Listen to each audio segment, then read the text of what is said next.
ডাক বাংলায় অবস্থান করেন, ওখানে আমরা বিদ্যুৎ দিয়ে রাখবো। গ্রাহকরা টাকা দিয়ে এই বিদ্যুৎ ট্রান্সফরমার তাদেরকে নিতে হবে। এই এলাকাতে যখন গিয়েছিলাম, এলাকায় বিদ্যুতের পোস্টে যখন এলাকাবাসী বলল যে আমরা তো পাচ্ছি না, আপনার ইউনিয়নেও নেই, তো আমাকে তখন বিদ্যুৎ বিভাগ থেকে ফোন করে বলা হলো যে লোডশেডিং আমরা কাভার করতে পারছি না, মাননীয় এমপি আপনি যদি সদয় সম্মতি হন তাহলে ডাক বাংলায় অবস্থান করেন, ওখানে আমরা বিদ্যুৎ দিয়ে রাখবো। তা আমি বললাম যে আমার এলাকার লোকজন ছেড়ে, পরিবার ছেড়ে কি আমি ডাক বাংলায় অবস্থান করাটা বাস্তবসম্মত হবে? বলছে এছাড়া আর কিছু উপায় নেই।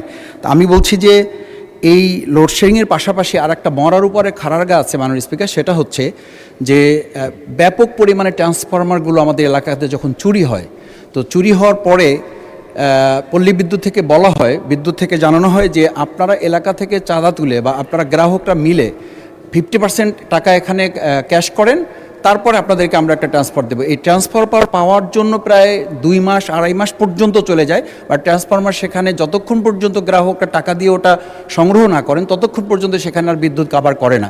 আমি মাননীয় বিদ্যুৎ মন্ত্রীর কাছে সবিনয় জানতে চাই যে এই যে ট্রান্সফরমার চুরি, এটা তো গ্রাহকদের কোনো ত্রুটি না, এটা হচ্ছে সরকার বা ওখানে প্রশাসন যারা আছেন তাদের ব্যর্থতা।